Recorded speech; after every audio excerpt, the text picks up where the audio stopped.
Hola, soy Luis Felipe Pellicer, historiador. En este video vamos a hacer una lectura crítica de un documento. Como todos sabemos, para hacer historia, el historiador recurre a unas fuentes donde hay unos datos que le permiten hacer una reconstrucción del pasado. Las fuentes son de diversos tipos: fuentes documentales, escritas, fuentes orales, fuentes audiovisuales, fuentes visuales, iconográficas, etc. Fuentes orales, lo dijimos también, ¿no? En este caso vamos a trabajar con una fuente escrita de una recopilación documental que se hizo en la Universidad Central de Venezuela. Se llama Materiales para el Estudio de la Cuestión Agraria en Venezuela, y este tomo específicamente, que es el volumen 2, es sobre la mano de obra y la opinión sobre la mano de obra en el siglo XIX venezolano. Esta compilación fue realizada por la profesora Carmen Gómez y tiene un estudio introductorio del profesor John Lombardo. El documento que vamos a trabajar es un documento del 29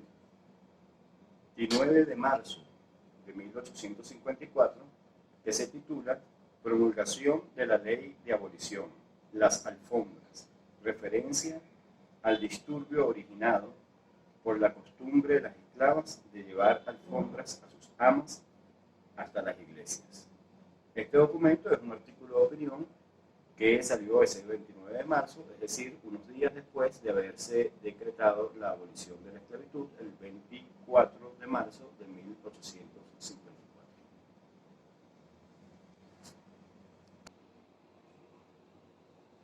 Cuando hacemos una lectura crítica de fuentes, vamos a ver en los documentos, vamos a extraer de los documentos una serie de datos que nos pueden permitir reconstruir el pasado, pero también lograr datos para afirmar, para hacer una generalización, es decir, para crear una hipótesis de trabajo que vamos a sustentar en esos datos.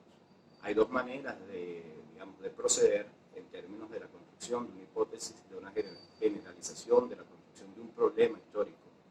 Una es que uno tenga una inquietud respecto a un proceso histórico, un acontecimiento, etc., y vaya a las fuentes, a los documentos, para buscar los datos que reafirmen o nieguen esa hipótesis. Y la otra es, a partir de la lectura de un documento, ver qué datos hay allí que nos puedan permitir crear una hipótesis, un problema, y construirla a partir del mismo documento. Claro, no siempre va a ser un único documento, es ese documento que nos da unos datos y después tenemos que hacer referencia a otros documentos, buscar datos de otros documentos que nos permitan afirmar lo que hemos generalizado en un primer momento a partir de ese documento.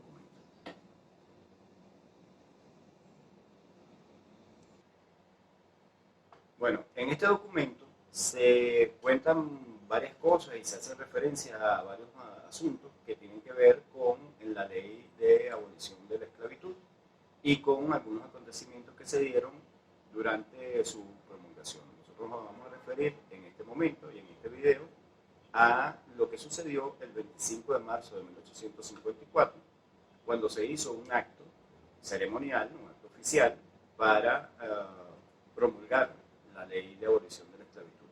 Se reunió en la plaza las autoridades de la ciudad, representantes del Congreso, había música y había, según dice el periodista que escribe la nota, había una gran masa de pueblo. Esa gran masa de pueblo además estaba acompañada por, digamos, gente de la denominada sociedad civil, que según el autor del texto dice que son corazones nobles y sensibles que estaban allí.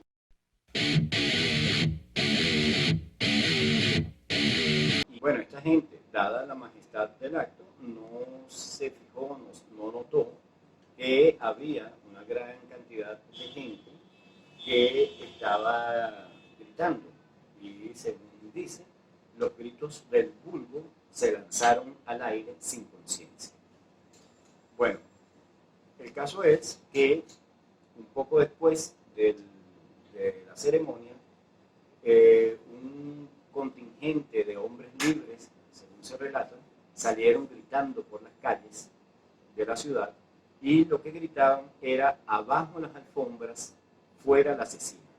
La cecina, como todos sabemos, es una carne salada, un poco así aplastada, que se pone en el sol para que se seque. Entonces, a las alfombras le decían cecina, pero era una manera, digamos, irónica de decirle a las alfombras. ¿A cuáles alfombras?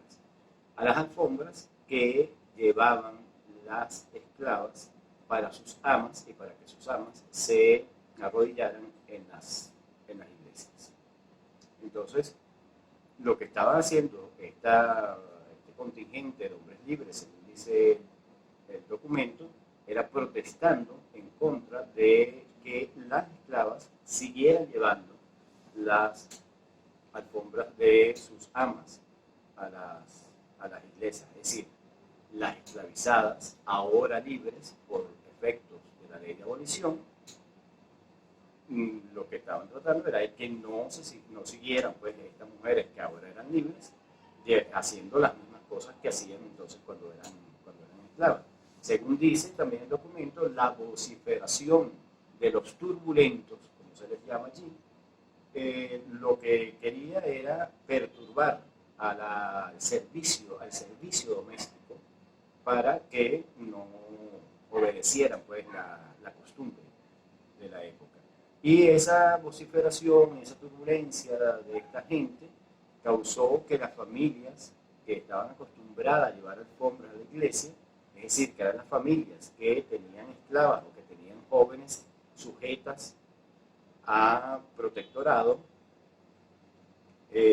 siguieran con esta manera, pues, de llevar las alfombras. Fíjense ustedes que se habla en este documento de servicio doméstico para referirse a las ex esclavizadas o a las ex esclavas. Se habla también, dice que este es un servicio muy importante para el bello sexo, para nuestras mujeres, es decir, para las mujeres de esas familias que tenían esclavas y para esas familias cuyas mujeres iban a la iglesia con alfombra. Es decir, que hay unas mujeres que simplemente son servicio doméstico y unas que son el bello sexo, y nuestras mujeres, según describe y narra aquí el periodista que hace esta nota. Pero, ¿por qué dice esto? Dice, ese servicio doméstico es un servicio absolutamente necesario para que las mujeres, sus mujeres, quiere decir las mujeres de la oligarquía, que son las únicas que aparecen como mujeres en el texto, no se arrodillaran, no se ensuciaran las rodillas cuando se arrodillaran en la iglesia. Por eso necesitaban la alfombra. Claro, alfombras que ellas mismas no podían llevar, sino que tenían que llevársela ese servicio doméstico que aparece sin género, sin sexualidad, sin sexo, sin ninguna descripción, sino como servicio doméstico. Pero el caso, además de eso, es que en las iglesias, sabemos que en las iglesias, durante la colonia y durante gran parte del siglo XIX, no había bancos, no había donde sentarse. Y sí había algunos escaños, dice el documento, donde estaban reservados únicamente para los hombres.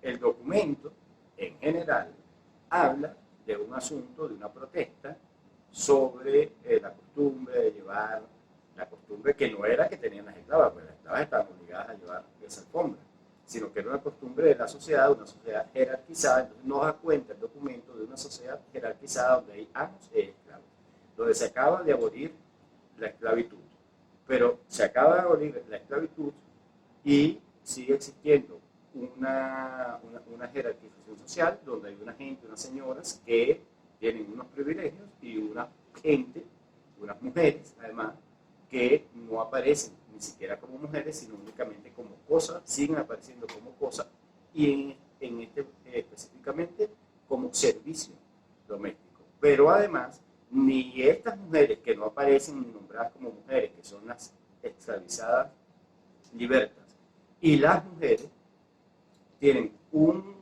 digamos, un lugar inferior a los hombres que aparecen aquí también, porque son los únicos que tienen derecho a sentarse en la iglesia. Pero tenemos otros hombres también que de seguro no se sientan en la iglesia, que son esos hombres libres que salieron protestando para que las libertas no siguieran llevando las alfombras. ¿Por qué? Porque las alfombras son el símbolo absoluto de la condición degradante de la esclavitud. Entonces, este documento nos habla de una sociedad jerarquizada, pero también nos habla de una sociedad jerarquizada en términos de clase, pero también de género, donde los hombres tienen el privilegio absoluto, no solamente de sentarse en la iglesia, sino de ser más que las mujeres y que otros hombres. Bueno, este es uno de los aspectos que hemos tratado a partir de ese documento, el asunto de la jerarquización social, a partir de las clases, pero también de las jerarquías que se definen a partir del género. Aquí les dejo mis redes sociales para que podamos discutir estos y otros aspectos. Nos vemos la próxima vez.